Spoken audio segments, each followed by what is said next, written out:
जब खाली दिमाग होता है ना तो वो शैतान का घर होता है। इसी तरह आजकल बन गया है एक ओवर थिंकिंग, जो शब्द एक छोटा सा शब्द है लेकिन ये किसी भी इंसान के ऊपर बहुत ही बड़ा इफेक्ट डालता है और लोग इस बात को समझ नहीं पाते हैं।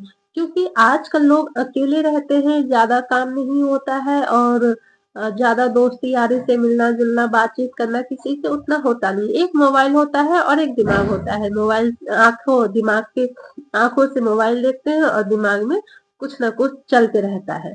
तो जरूरत से ज्यादा सोचना, यानी कि जो दर्द, जो चीज आपके साथ हुआ ही नहीं है, उस दर्द का तकलीफ अगर आप फील कर रहे हो, उसको ओवर थिंकिंग कहते हैं। अक्सर ये होता है कि अगर हम क्या सोच रहे हैं, गलत सोच रहे हैं या सही सोच रहे हैं, अच्छा बुरा जो भी सोचते हैं, ये सोच का इफेक्ट हमारे ऊपर जरूर होता है, चाहे कम हो या फिर ज्यादा हो। मान लो कि आपको सर दर्द हो रहा है, आपने सर दर्द की दवाई खाई है और आप रेस्ट करने चले गए कि मेरे सर दर्द का दवाई है और इसको खा के मैं सो लूंगी थोड़ी देर तो मेरा ठीक हो जाएगा। ये जो ठीक होना शब्द है ना, ये सोच से ही आपको लगता है कि हाँ, अगर मैंने दवाई खाई है तो मेरा सर दर्द ठीक हो जाएगा, और ऐसा होता भी है। इसी तरह आप अगर किसी को कोई आपका दोस्त है या रिश्तेदार में है जिसको एंजाइटी हो रहा है, उसने बताया कि एंजाइटी में उन्हें थकावट फील होता है, सर दर्द होता है, उनको बेचैनी होता है।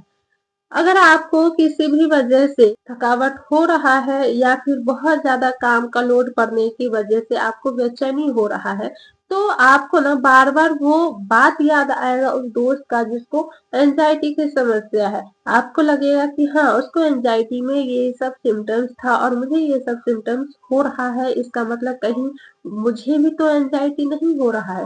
ये जो सोच होता है ना, बार बार आपका दिमाग उस पे जाएगा और आप उसी बारे में सोचते रहोगे और इतना सोचोगे आपकी आपको वो बीमारी हो जाएगा।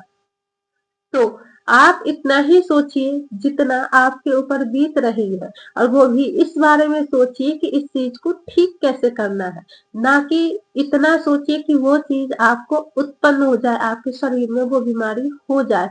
क्योंकि सोच से अगर बीमारी ठीक होती है तो सोच से बीमारी हो भी सकती है। किसी भी इंसान की सोच तो काया पलट देता है। फिर ये छोटी सी बीमारी क्या चीज है, जैसा आप सोचोगे वैसा ही पाओगे। आप अच्छा सोचो, आपके साथ अच्छा होगा। अगर आप बुरा सोचते हो और डिफिकल्ट अपना अगर कुछ सोच रहे हो कि मुझे मेरे साथ ऐसा हो जाएगा वैसा हो जाएगा, तो हाँ, आप उस चीज के लिए रास्ता बना रहे हो। तो आप अपने लिए गलत रास्ता मत बनाइए, आप सही रास्ता चुनिए और उसी के बारे में सोचिए, फोकस करिए कि हाँ, मुझे ये करना है अपने लाइफ में, वो करना है। इस तरीके से इमेजिन कीजिए कि हाँ, मुझे इस तरह से करना है। इससे क्या होगा ना कि जो आप सोचेंगे उस पे आपको और भी नॉलेज होगा, आप रिसर्च करना चाहेंगे उस बारे में। अगर आप बीमारी के लिए आप सोचोगे ना तो ऑफ कोर्स आपको बेचैनी होगी, तो आप जरूर ये सर्च करोगे कि एंजाइटी में क्या क्या दिक्कत होती है। हर जो दिक्कत होता है शरीर है, कुछ ना कुछ आप अगर फील करोगे तो वैसा आपको लगेगा कि हाँ, मेरे साथ। इसलिए अच्छा सोचिए, स्वस्थ रहिए और अपनी जिंदगी से प्यार कीजिए। मिलती हूँ नेक्स्ट वीडियो में। Take care.